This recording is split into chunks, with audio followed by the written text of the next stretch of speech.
Enteleshi, Verse 1, Chapter 11, Assistance begins. So, you guys came here to help us. What do we have to do? The narrator asked, taking in the surroundings once again. Echo had stopped its incessant babbling to take note of their surroundings as well. No, Rebuilder said simply. The narrator blinked slowly at its answer, then looked over to Omega, hoping it would explain better than Rebuilder was currently doing. The truth is quite complicated. Echo started with its usual calm demeanor. While it may be true that our arrival is to help your species avoid annihilation, its sentence cut off when Rebuilder shook its head rapidly, causing the narrator to stare at the bot. The narrator had the feeling that whatever was coming up next wouldn't really please them. What happened? The narrator asked quietly, wondering if there was some bad news to come out of this whole situation involving these strange beings. We aren't entirely sure how things will unfold since even we have never been through anything like this. Echo sounded almost hesitant. It cleared its throat, getting closer to the narrator so that its voice didn't echo across the clearing. All we know is that this situation is very serious. The narrator's heart sunk into their stomach, and her shoulders tensed slightly. The truth behind the reason why you are being attacked isn't something we can easily explain to you. Rebuilder shook itself. They both stared at each other silently before turning toward the narrator. The silence became uncomfortable, making the narrator shift around, and they let out a sigh. I don't think I am going to enjoy hearing whatever comes next. Huh? The narrator chuckled dryly, trying to ease the tension around them, and surprisingly enough, both bots nodded their heads. The narrator closed their eyes briefly and sighed loudly. Taking another breath, they opened their eyes and waited patiently. They had already experienced death twice today, so nothing else could be as terrible as everything they had gone through today. You've probably noticed many unusual occurrences within your world lately. Right? The narrator pursed their lips and nodded. They weren't wrong about that fact. These signs are merely warning signals of what is yet to come. Fuck. And just like that, the mood had become heavy and solemn, even though it hadn't explained much. The narrator understood their message perfectly. They knew of something big that was happening soon. And it wasn't good news for anyone involved. The narrator wondered if it would involve those creepy crawlies that tried to get into their brain again. The narrator turned away, closing their eyes tightly to try and block out the memories of today. Today was officially one of the worst days of their entire life. Suddenly, they felt someone lightly patting their shoulder, snapping them out of their thoughts. They looked down at their side to see Rebuilder standing beside them while gently rubbing their shoulder in a comforting manner. The narrator smiled sadly as they saw it nodding toward Tricera, as she continued to observe them curiously with her head cocked to the side. The narrator followed its gaze and found themselves staring back at her, seeing her watching them inquisitively. She tilted her head, making a confused expression. The narrator frowned, looking back at Rebuilder as it looked at her, then back at the narrator, repeating the process several times until finally they realized what was bothering Tricera. She wanted to talk to them too! Can they hear us? The narrator gestured towards Tricera and Pera, pointing at their mouth to emphasize their words. Rebuilder glanced at them momentarily, before looking directly at the narrator, giving them a thumbs-up sign. After seeing Rebuilder's gesture, The narrator couldn't hold back the urge to laugh, finding the robotic motion utterly adorable. Looking over at them, the narrator pointed at their ear, then at them, signaling them to try talking. Both nodded their heads eagerly, excitement clearly written on their expressions. They decided to leave the current location first to give everyone space, allowing them to have their own private conversations without fear of eavesdroppers. As they moved forward, the narrator glanced backward to check whether they left no trace behind of their conversation with Echo and Omega. A smile tugged at the corner of their lips as they watched them follow along closely. Still engaged in their discussion despite having moved away. This will be quite a problem moving forward. Omega's deep, smooth voice carried across the distance. Its metallic frame clicked softly as it walked alongside them. The narrator felt somewhat disappointed that Omega wasn't saying much compared to Echo. But judging from their actions during their first meeting, the narrator sensed that Omega preferred to remain silent and observant rather than engaging in constant chatter. Their personalities seemed to complement each other nicely. One taking charge of explaining situations, while the other focused on handling practical matters. If only they could combine their personalities somehow. Thinking about their unique traits made the narrator wonder what Echo might be like outside of this situation. Would it continue to act similarly, or did it typically behave more reserved? On the other hand, how would Omega handle things differently without Echo's guidance? For example, what type of person would Echo turn out to be if placed inside a human body instead of a robotic shell? Would he remain analytical and objective, or would he develop emotions similar to how he demonstrated them previously? Curious to learn more about Echo, the narrator decided to ask Rebuilder as soon as they settled down somewhere quieter. Even though the narrator had many questions regarding Echo, they kept their thoughts to themselves for now, focusing instead on the task at hand. Their group continued walking through the forest as if they were returning home. This route was familiar and filled with nostalgia, a place where the past blended seamlessly with reality. It took less than half an hour for them to arrive at the entrance of their cave. Without hesitation, Tricera dashed straight toward the large entrance hole, nearly slipping on loose gravel that had gathered nearby. The narrator quickly caught themselves from losing balance thanks to Rebuilder holding onto them firmly. It was incredible how quickly these bots learned to adapt to their movements, reading their intentions seconds before any accidents occurred. At times, the narrator suspected they possessed supernatural powers. When the narrator expressed their concerns, Rebuilder simply gave them a wry smirk before responding. Your instincts are sharp. We're just keeping pace. Rebuilder dropped the narrator off at the entrance, and without missing a beat, Tricera pulled herself back out of the cave entrance and raced over to them. With a quick glance at their surroundings, she darted off in search of food, while Bronto headed deeper inside to rest.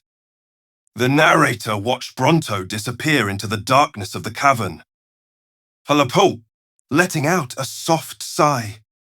Turning back to face the robotic trio, the narrator couldn't hide the growing uneasiness as they stood there quietly.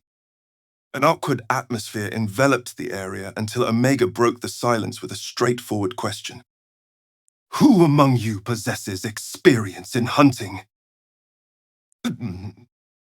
Everyone exchanged glances before looking over to Pyrrha. Despite her being younger than the others, they knew she possessed exceptional skills for scouting, as evidenced by her ability to spot prey efficiently from above. Not only that, but her speed allowed her to catch most smaller creatures effortlessly. Her keen eyes also served as an advantage, enabling her to identify potential threats lurking below.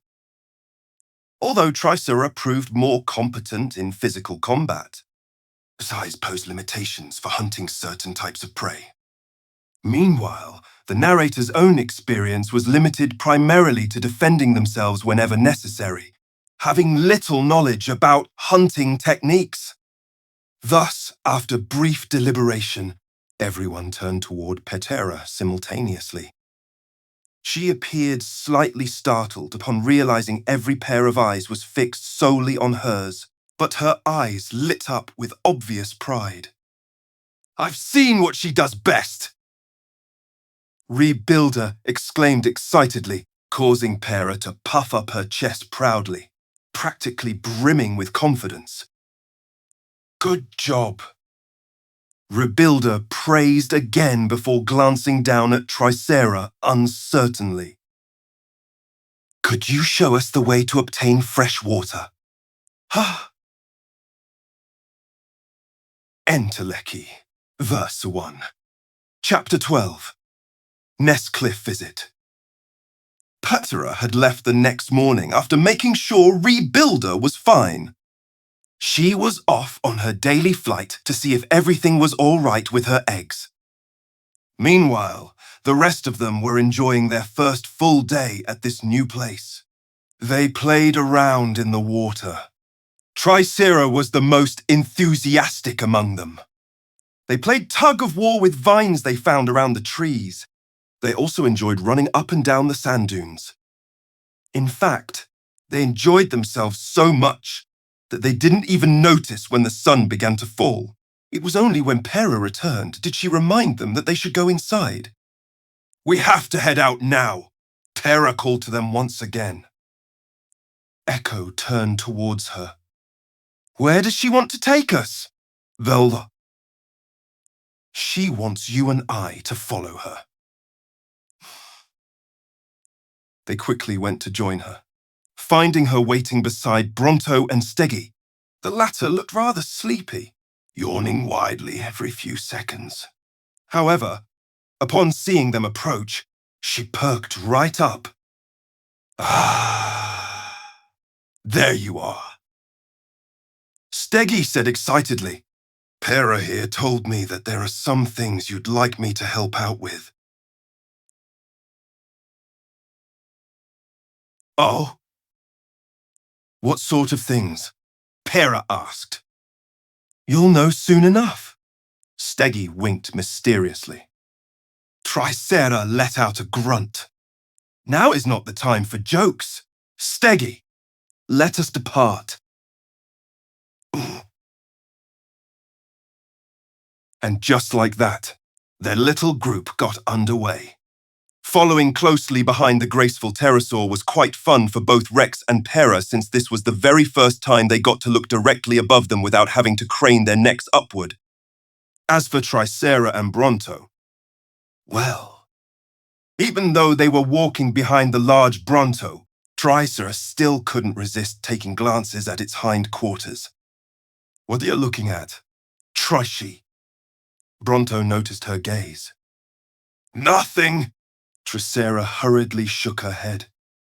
"That nothing of yours better be appreciating how amazing my ass looks," Bronto muttered. After another 20 minutes, during which Tricera tried several times to sneak a peek at Bronto's butt, only to get caught each time, the 5 of them finally arrived at the edge of a high cliff. It wasn't very wide, being only a couple dozen meters long, yet the height was something else. From the edge, they could see the blue waters of the ocean stretching out as far as their vision allowed them. Even though the sea looked perfectly normal, they knew deep down that it hid danger beneath the waves. But perhaps because none of them wanted to dwell too hard on that, nobody broke the silence. Until Steggy did anyway. "So, I think I know why Pera dragged us along. Are those your eggs up there, Petera?" Steggy pointed to atop the towering cliff. Indeed, atop the flat peak sat half a dozen large, oval-shaped rocks. They were definitely eggs. They recognized the shape well, thanks to Rebuilder's egg sac. Yes, I've been coming here ever since I laid them. Pyrrha replied proudly. Why don't you put your nest somewhere safer instead?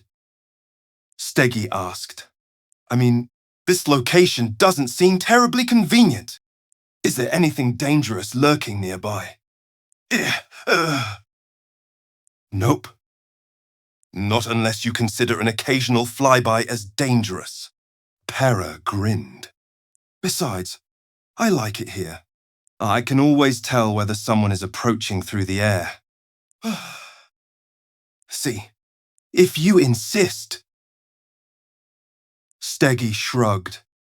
For a brief second, Patera felt a pang of pity for the poor little hatchlings. Their mother sounded as careless and irresponsible as any parent out there. Thankfully, that moment passed quickly as Bronto stepped forward and spoke. All right, Patera. You mentioned that we could help you with something regarding your eggs. And after hearing Steggy say that, I'm getting more than an inkling of what you need done. Oh yeah, the nest? Pyrrha nodded eagerly. Could you guys maybe help me create a small shelter for my babies? They're gonna start hatching in about a week or so, and I'd really love it if they had a nice home to live in. R.S. While Steggy started chuckling, the rest remained silent. Personally speaking, Patera thought it was strange for her to have kept her kids hidden away until now. And why didn't she show them before? Then again, it would explain why she rarely came outside. The woman's life revolved around caring for her brood. That must be how parents felt like. How strange! Noticing the looks on their faces, Petra cleared her throat awkwardly. Ahem. Well, would you mind helping me then? Of course, Patera didn't. Patera hadn't forgotten about how close she had come to getting eaten alive by that out-of-control Spinosaurus yesterday. Nor did Pyrrha fail to remember that. Despite knowing their identity, she accepted their offer to stay regardless. Patera considered her friendship worth cherishing. Therefore, Pyrrha readily agreed. As for the others...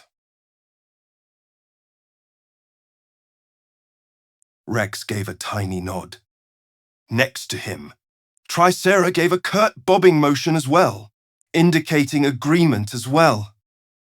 Finally, both Bronto and Tricera exchanged quick looks before turning to face Pyrrha. I will provide raw materials, while you do whatever you wish with it, Tricera stated firmly. Same here. I'm great with construction stuff, Bronto added enthusiastically. Great Tilda. Pyrrha clapped delightedly. Seeing everyone agree to the task, Petra immediately called out to Rebuilder. Soon, the large bot arrived.